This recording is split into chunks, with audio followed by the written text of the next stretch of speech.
Good morning, ladies and gentlemen. Welcome to the first session for this morning.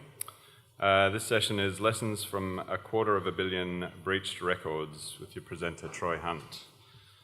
Troy is a local Gold Coaster who runs the free service Have I Been Pwned, which aggregates large data breaches and notifies impacted subscribers of their exposure.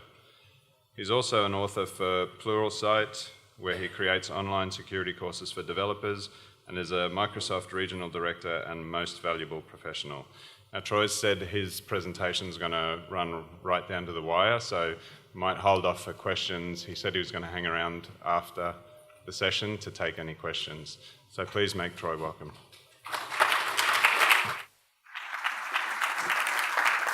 All right. Thanks very much, everyone. It's nice to be so close to home. I had to walk here this morning, which is a really nice change. So what I want to talk about today is a bunch of things that I have seen as part of running this Have I Been Pwned service. And I did this talk the first time earlier this year. And this was the talk. It was 220 million records. And by the second time I did it, I had to revise things upwards. And every time I've done this talk, I have to keep changing it because the landscape changes so quickly. And I sort of had things prepared the other day. And it was like, okay, I'll just round it up. We'll just go 250 million. It's not 250 million anymore. It kind of went a little bit higher during the week due to one particular incident. Anyone in a data breach this week?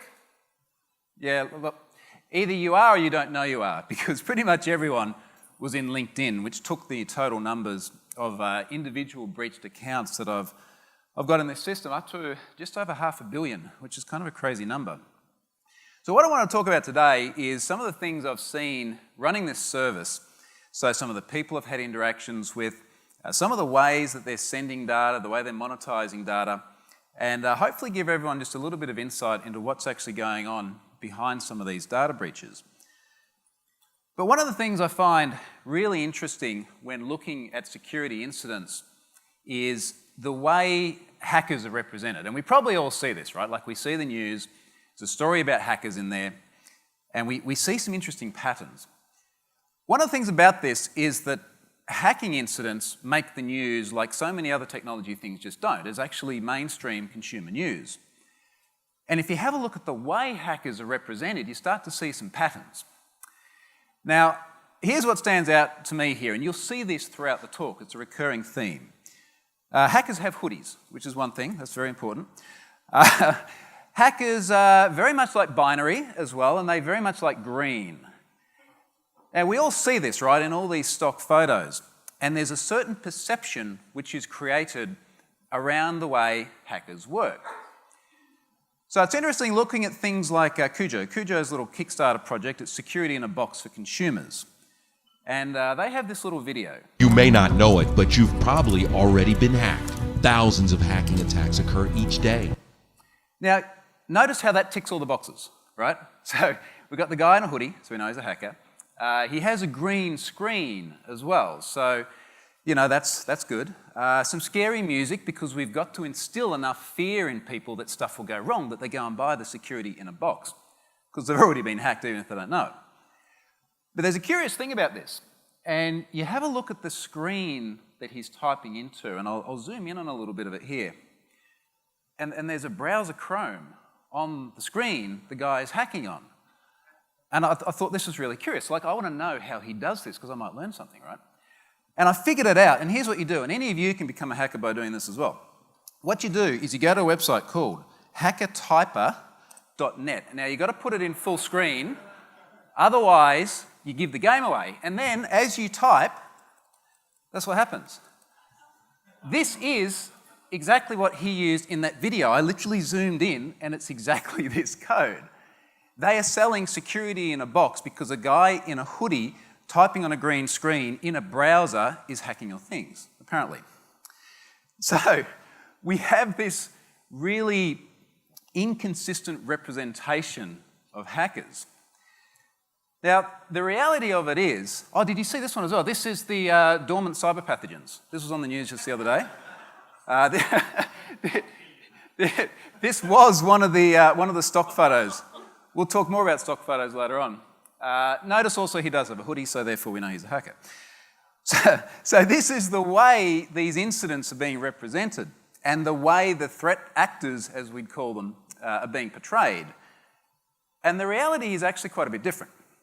So guys like Ryan Cleary, he was part of LulzSec, 19 years old. He's turning up at court there with his mum, who is seriously pissed. Just like the guy is so grounded after this, he's not going to be hacking anything for a long time. But 19 years old, and he did do a lot of damage. Same with Jake Davies, he was 18 years old. And the interesting thing is that often these guys, and it's almost always guys, are either kids in the legal sense in that they're under 18, or they're kids in that they're kind of younger than all of us, so we think of them as kids. So that the reality of it is that the scary hackers are usually not quite as scary as the media would like to portray them. And when we actually look at what's going on behind the scenes, we realise a lot of the time, certainly with the data breaches that I see so frequently, it's kids that have a combination of curiosity and time. And that can be a really destructive combination, but it allows them to do things like this, to break into the likes of TalkTalk. Now, TalkTalk was interesting. So TalkTalk is a UK telco. They got hacked late last year. Now, after they got hacked, this detective came out and said, we think it is Russian Islamic cyber jihadis, which is a terrifying prospect for your average person because every one of those things, apologies to any Russians, sounds kind of scary, right? Russian Islamic cyber jihadi. And this is the way it was represented. And then it turned out to be a 15-year-old kid in his bedroom. I assume in his bedroom, because where else are you going to be hacking from when you're like 15 years old? You're at your parents' place, right? So that was him. There was another guy. He was a little bit older. He was 16. This really old guy. He was 20. And these are the folks that broke into TalkTalk. And the interesting thing is you look back on how this happened, and it was SQL injection using SQL Map. So effectively, the 15-year-old knew how to download a free tool and then knew how to copy and paste. And that is about the extent of the competency that he needed to get in there. And frankly, I'm a little bit sympathetic to some of them. No, they shouldn't be breaking into this sort of stuff. But when you're 15 and someone says copy and paste a link into a tool, he probably had no idea of the consequences. But this is often the level of competence of the individuals breaking into these systems and then leaking this data publicly. Very often, there is actually a financial upside. There is money that they want to make out of this data. And it's curious to look at the different ways that this happens and some of the things we can learn. So I'll give you an example. I'm going to share some of the private conversations I've had, obviously anonymised. And here was a case where someone said, look, I think for this particular breach, Nexus Mods, I would like to receive a sum of Bitcoin. So people want to sell these data breaches. Now for me, it's pretty easy. I have a default response, which is I'm not giving anybody any money for anything, and I'm not giving anybody any sort of exchange data or anything like that. I don't want to be the one that's perpetuating either the incentive to break into these sites or perpetuating the spread of particularly data breaches which don't go anywhere else. So some data breaches remain pretty self-contained, but regardless, I'm not going to be the one spreading it around. So this is a conversation which often plays out. Just for curiosity's sake, I give the same answer even to security researchers. Often security researchers will say, we would really like the LinkedIn data breach because we want to do analysis and it will be all honest and just give us the hashes. It's just easier for me to say, no, nobody is getting anything because then I can, at least with all good faith, say I've never given stuff to other people. So that's my rationale on that. Looking at some of the incidents, things like OPM. So this bloke said, look, I've got OPM. OPM is the Office of Personnel Management, a bunch of US government identities, about 18 million identities. I reckon it's worth more than 100 Bitcoin. Bitcoin's about 600 Aussie dollars at the moment, so 60 grand for OPM. And you can understand that because if you had 18 million individuals with a whole bunch of personal attributes, including things like social security numbers, which the Americans love to use as a verification attribute, it's going to be pretty valuable. Other times it'll be stuff like this, and this one I found quite curious. So this was after OOO Web Host, which is one of these sort of freemium hosting providers. So they got hacked last year. They had 13 million accounts with plain text passwords hacked. Took me about a week couldn't get in touch with them, kept going through their support lines, and they didn't want to escalate it, and they basically didn't want to pay much attention to it. Eventually, the news comes out, goes public, and this person contacted me. And what I found really curious about this was someone trading in the data. He says, the database is private, and it's better kept that way. Now, his definition is private is that a bunch of us have got it and we're sharing it between each other. And it's ours. Yeah, okay, we did hack it at a AAA web host, but now it's ours. And I'm not real keen on the fact that it's now public knowledge. Now, he went on to say, I can't understand which moron would be considering giving you a copy for free because they want to sell it. And the problem that these guys have is that once these incidents become public, whether it's in the press or searchable on Have I Been Pwned or whatever it is, the value goes down. So in a case like this, he said the database is selling upwards to $2,000, which is conceivable, 13 million accounts, plain text credentials. There was a site which had it publicly listed. This is a clear website. Down the bottom left, they had it listed for $1,500. Similar sort of range, I guess, to $2,000. After all the news went public and a little bit of time went by and the data started to spread, the price drops. Because there are so many people who have these accounts that are now changing their passwords and are now no longer exploitable by the people that have these original data breaches, the value drops. And I find that really interesting. And as much as we don't want websites getting hacked, once they do, this sort of early notification and letting everyone know that, yes, you're at risk, and you probably want to go and change that password that you've reused everywhere on everything ASAP, there's less people to exploit. Value goes down. Often I see headlines like this. So this was only last month, a couple of months ago. And obviously someone's broken into a porn network here. And there's a comment from the guy. So this was the hacker. I want to publicly shame them. All right, maybe it's kind of a little bit altruistic. He wants to put them on notice. Hey, you've done something bad. You deserve to have your name drawn through the mud for that.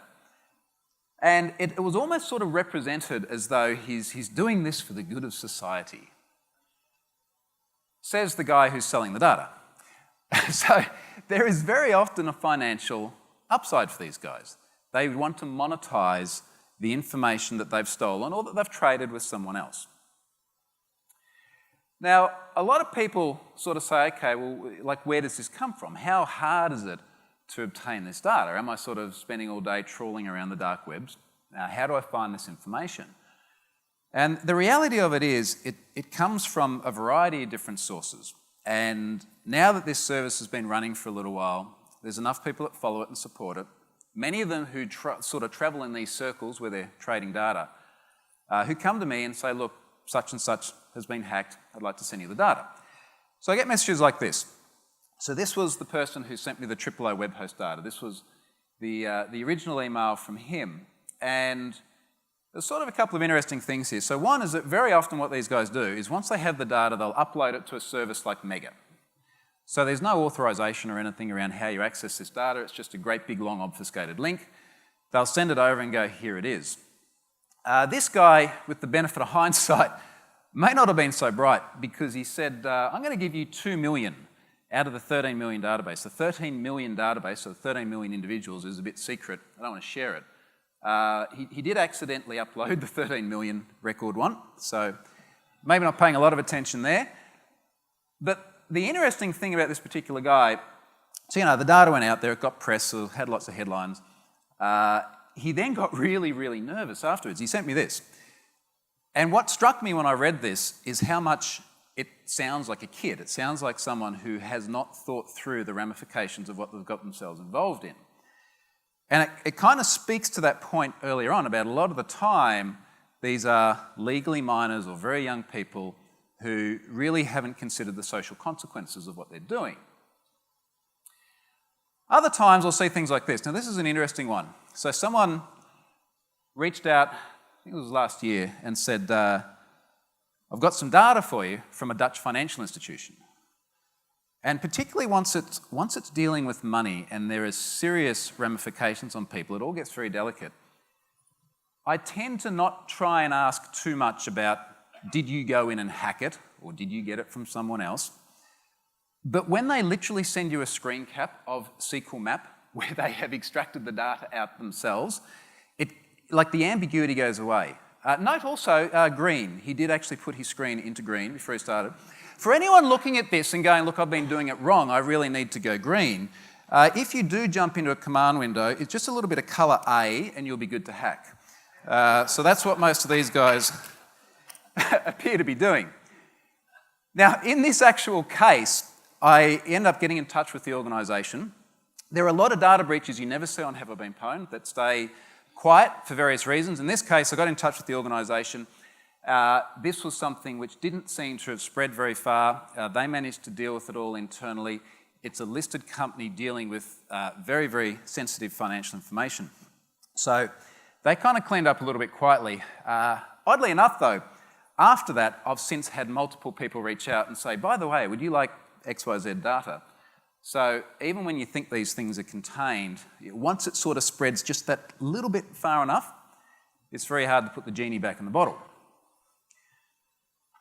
There are a lot of clear websites springing up that also trade in this data. This is one which is accessible without jumping onto Tor. And here's an interesting thing as well. Often you see the news and they go, oh yeah, look, this data is out there, it's being traded, but it's on the dark web. And it's almost like that makes it harder to access.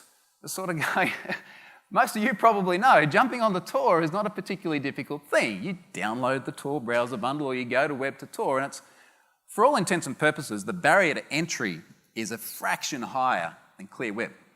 But be that as it may, this is on the clear web. This is a site that frequently posts data breaches in full. You can see here they've actually got AAA web host on there as well. So sometimes it's very, very easy to obtain these breaches. This was LinkedIn. So this is obviously very topical. This was just last week. You've probably all seen the news on LinkedIn. This site is a Tor-based website. It's called The Real Deal. They have the LinkedIn data there. And this was sort of the first place it appeared. 167 million records with email addresses and SHA-1 hashes of passwords with no salt. About 90% of those have been cracked already, so for all intents and purposes, it's just about clear text. They're on there selling for 5 Bitcoin a pop. They're actually down to 2 Bitcoin, at least as of yesterday. So their price is now dropping as the data is spreading and people are changing passwords. Interesting thing though, on a site like this, so this is a dark web trading site, is to have a look at the classes of commodity that data breaches sit next to. We've got drugs there on the right. On the left, you can see we've got weapons, all sorts of other things that somehow this class of data, which is data breaches, are now sort of sitting in there. It's like, yeah, guns, drugs, and data breaches, all being traded in the same place. So the point is that this data comes from a number of different places. There's no sort of one tried and trusted, this is the way it always comes kind of channel. One of the things, though, that I'm really, really conscious of when there are incidents where someone pops up and says, you know, hey, look, I've got a bit of data for you, is that very often it's fake. So you might have seen in the news probably about 4 weeks ago. It's a big story, said something like 272 million accounts hacked out of Gmail, Hotmail, Mail.ru. And the press went apeshit about it because it's a good story, right? It is a really, really good story. Reuters broke it very early on. Another security researcher had gotten in touch with them. He found this on the dark web, serious stuff. And by the time the likes of Google and Microsoft actually looked at it, they said, yeah, there's like a fraction of 1% of accounts that are actually legitimate. It was fake. Not necessarily saying the guy who reported it made the whole thing up, but he could have got it from someone else who fabricated it. So verification is really important. And I'll show you a couple of different ways I verify these things. So I'll give you one good example. Last year, Adult Friend Finder got hacked. Now, if you're seeing friend and you're thinking, well, maybe this is a social network, friend means something quite different in this context. The thing is, though, when there's a breach like this, and look, I mean, this is obvious, it's pretty self-explanatory, right? It's a hookup site. Sites like this, people sign up to and they have an expectation of privacy. They don't want their wife to find out that they're on there. And if we put our moral judgment aside for a moment, that's probably a reasonable expectation. But pretty much every time, there is an enumeration risk where you can go in and literally just fat finger the keyboard. You may have to solve a super safe captcha. And you'll be told pretty quickly that it's invalid. And guess what happens if you put in a correct email address? Yeah, it's valid. It exists. So most of these sites have enumeration risks. And what that means is I can look at a data breach, grab several Mailinator accounts out of it. So if you've never used Mailinator, you can send an email address to anything you like at mailinator.com and then go to Mailinator and look at the mailbox. It's basically a public open mailbox for disposable accounts. If someone's signing up with a Mailinator account, they have no expectation of privacy. It's not real. They're just trying to gain access through whatever entry criteria there are. So I can grab several of those, and if they return positive matches, you're pretty sure that the data is going to be legit. It's one indicator. It's not exhaustive. Someone could have seeded it with Mailinator accounts. Now, often it's a very explicit enumeration risk like that. No, it doesn't exist. Yes, it does. Other times, it's more like what Ashley Madison was doing, where they had on their password reset page a situation where you could jump in like this with an invalid email address, so you just fat finger something up, and they'll come back and give you a message like this. And when you look at this, there's like a ray of hope.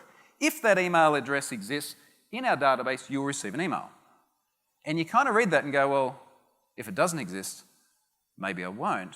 But it's not telling you, right? So it's not giving that explicit confirmation whether the account exists or not.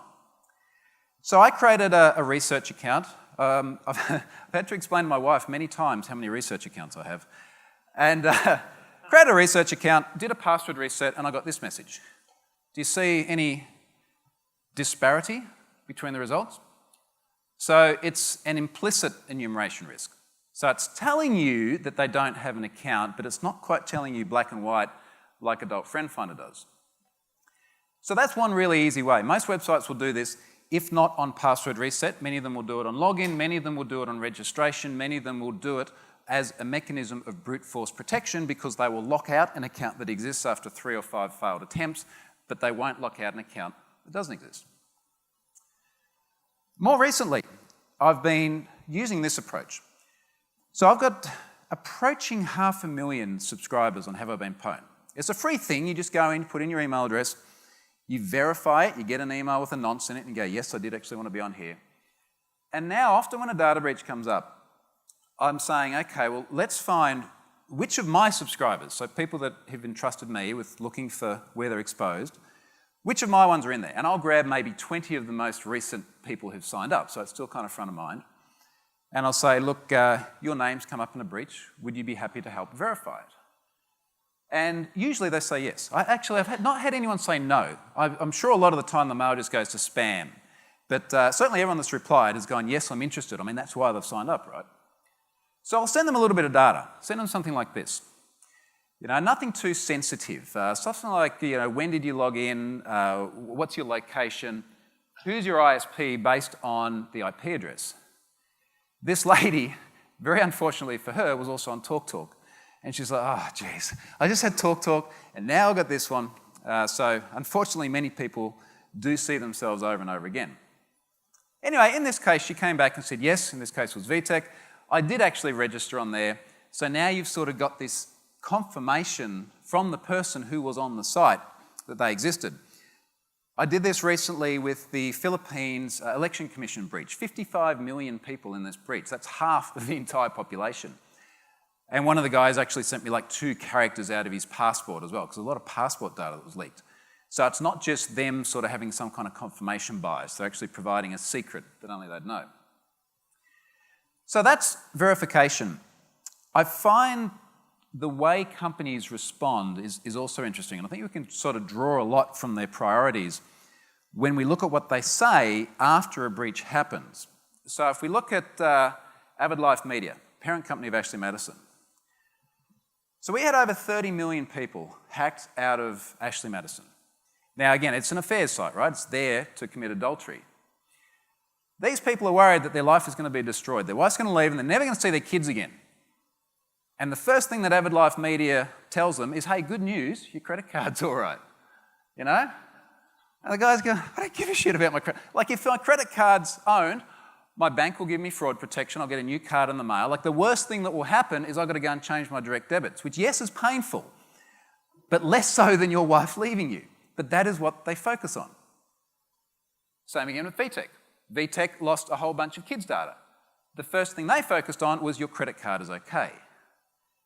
Now, why do you reckon they do this? Why is this the focus, credit cards? Everyone's whispering PCI. This is what they're worried about, because there is retribution from PCI. They want to be able to continue to take payments, which is understandable, but that seems to be the first thing they focus on a lot of the time, rather than focusing on the fact that there's actually a really serious human impact, particularly for something like Ashley Madison. People killed themselves as a result of Ashley Madison. This one was a little bit unique. This was only about last month. This is a Minecraft site. They had 7 million accounts hacked out of their site, and they knew about it and didn't tell anyone until someone sent it to me, and eventually it got airtime. And this was their reasoning.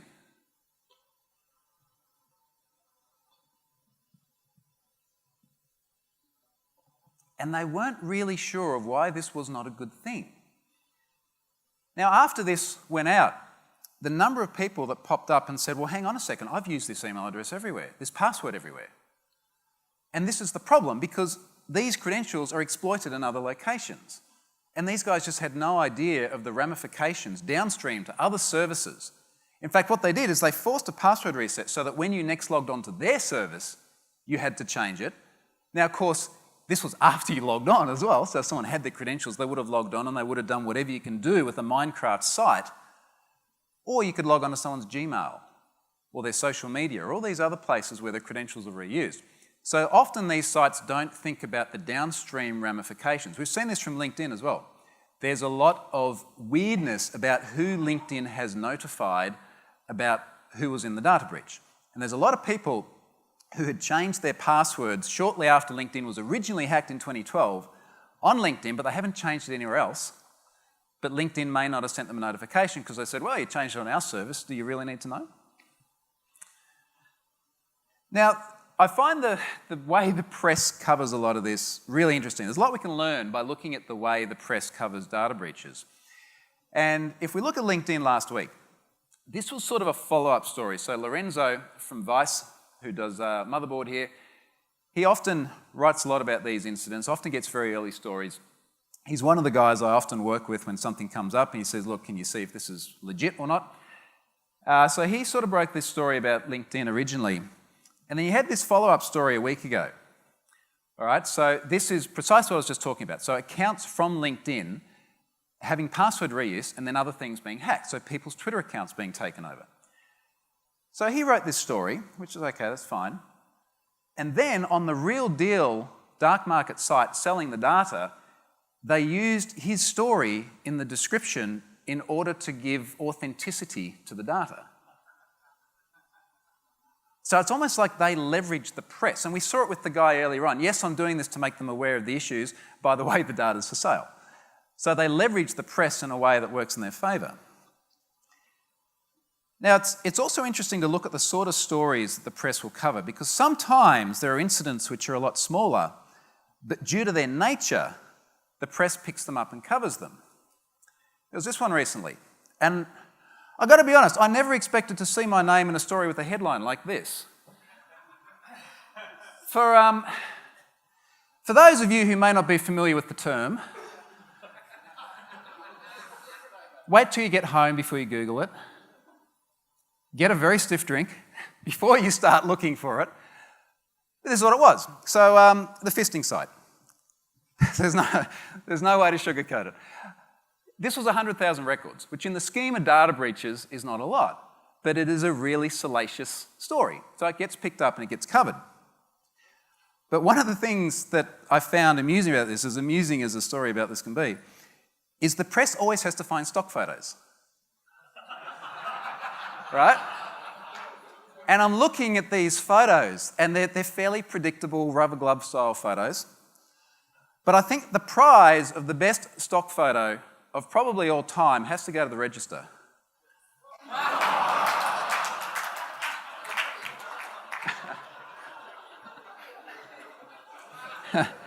And then my mum's like, so I saw you in the news the other day. What was it about? I want to get off the internet. So that was a bit unprecedented this year. So moving on to something a little bit more serious. One side of all of this is obviously going to be law enforcement. So, yeah, how are these data breaches perceived, how are they dealt with, and in particular, how do individuals involved in these sorts of exercises view law enforcement? And it sort of dawned on me, particularly over the last year, that there is a perception that many people have about law enforcement, which, at least in my experience, is inconsistent with the reality. And certainly every time I've spoken to law enforcement here or overseas, everything has been very constructive, with everybody having the same objective of just trying to make the web a safer place, trying to stop people from getting abused and taken advantage of. But time and time again, I hear from people, particularly people who find breaches, and let's just or rather find vulnerabilities, let's just suspend judgment for a moment in terms of how they go about finding that there might be a SQL injection risk, for example. Maybe they're Irish and they put in O'Reilly and the thing just spat the dummy. Maybe they were being a little bit more creative. But they've found a vulnerability, and very often they'll say, I don't want to report this because I see the headlines and it's security researcher goes to jail. But the interesting thing is, in pretty much every case I can think of, when we see a headline like this, there's a bigger story. Anyone know who this is? You probably don't want to know who he is. That's another timeline you wait till you get home and you have a stiff drink before you look at. Andrew Oppenheimer, also known as Weave, he found a direct object reference risk in AT&T with the iPad registration process, I think about 2011, it was some years ago now. And basically what he found was he could look at a URL, change a number, and pull back someone else's data. This is the nature of direct object reference risks. And then just to make sure it wasn't an accident, he did it another 114,000 times, and then gave all the data to the press. And people are like, oh, security researcher arrested, this sucks. Yeah, but look at what he actually did. There is normally a story where they have gone well beyond just the discovery of a risk. This guy was in the news just recently, Dave Levin, the bloke on the left in the black shirt. By all accounts, a very nice guy. I had a bit of a chat to him afterwards. And he was in the news. He was arrested because he found this hole in an election site there in one of the local counties in the US.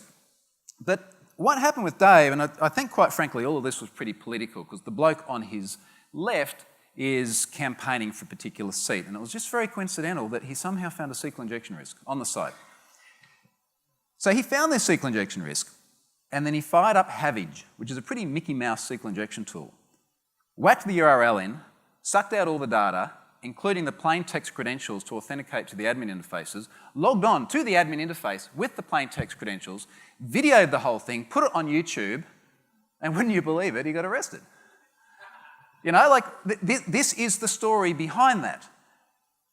If it had been he found the risk and he contacted them and he got arrested, that would be a very different story. But it is normally someone going well beyond just, I have found a risk.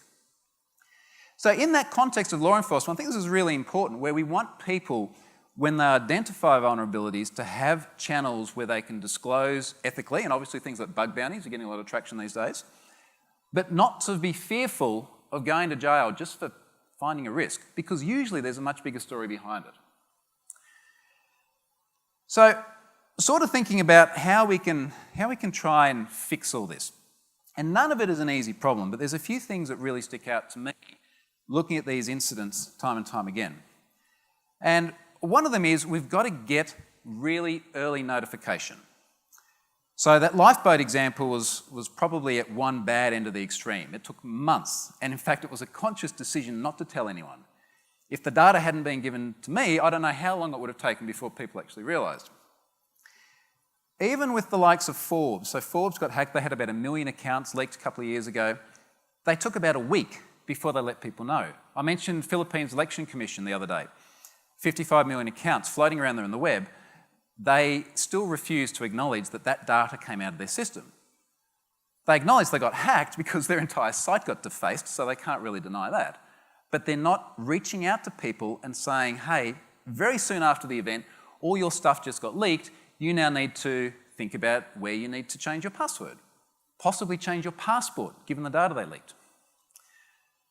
We're heading in this direction for Oz. We'll get mandatory disclosure, and it may be a bit vague and it may take several iterations to get it, I was going to say right, I don't know if we'll ever get it right, but get it better. But we've got to get to this point because the premise that people can have their data out there doing the rounds, being traded and sold and exploited, and the company try to cover it up is just hard to fathom because we've seen throughout this talk about how many places it gets reused and abused. And the final one, and this is probably a little bit contentious, and a lot of companies don't like this, but if you lose someone's data, I reckon you've got to tell them what it was. Give you a good example. This week, LinkedIn. So I keep hearing from people, I want to know what my password was on LinkedIn. Now, I've got this sort of blanket thing where I'm not giving anybody anything in terms of whether it be the entire breach or whether someone comes and says, please give me personal attributes. Like, I'm not your personal data lookup person to trawl through breaches. And in fact, to several of them, I said, look, I understand you want to know what your password was because you want to know where you've reused it. You shouldn't have reused it, but you want to know. And it was 4 years ago too, so it's hard to remember. And in fact, several of them went back to LinkedIn and they said, can you please give me the data? And LinkedIn said, well, no, we don't have it. You changed your password since then, we don't have the original one. And I'm going, hang on a second. There's all these people all over the web who have 167 million of your records. The data is there. You guys should have to give it to them. Same thing happened a lot with Ashley Madison because people wanted to know, could I possibly be identified? Were my payment records there? Did I have my address on there? These people are really scared about severe consequences to their life. They want to know what was leaked. I would love to see providing data to victims being part of what goes into things like mandatory disclosure laws. You've got to tell them what happened. One final thing. Out of curiosity, who here is primarily a security pro? Show of hands. Who here is primarily a developer? Ooh, just a few. Okay, cool. So, speaking mostly to the security pros, a friend of mine sent me this the other day. And this is often what it feels like. You laugh, but I think some of you may have been on horseback, riding down the mountain with a big sword. And I see this very, very frequently. And I think it's a little bit of fault on all sides. We've got a lot of developers doing, quite frankly, a lot of stupid things, often just due to lack of education and the rest of it. We've also got a lot of security pros often telling them that they're doing stupid things, now go and fix it and you're on your own. And that there needs to be some point in the middle where everyone gets together and says, look, ultimately we're all here to try and deliver working, secure software. Like, that is our grander objective, if you like. You know, how are we going to make that happen? And I would love to see more engagement between everyone because developers genuinely love getting involved in security when they get given the opportunity. So I do a lot of workshops with developers and they see SQL injection. They go, this is amazing. This is so cool. Like, I was always doing the code to stop it from happening, but I never knew how it works. They see things like the pineapple Darren was talking about the other day. And they're like, this is amazing. I want one of these. And they get really engaged.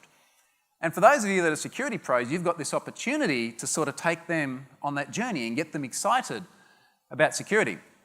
And just about every vulnerability we see exploited in order to get these data breaches are mistakes that developers have made, that you guys can help them fix. So if there's sort of a positive note to leave things on, that's what I'd love to see more of. All of us trying to help the developers on this path and giving them something that they can enjoy doing that makes everyone a lot safer. Thank you very much, everyone, for coming.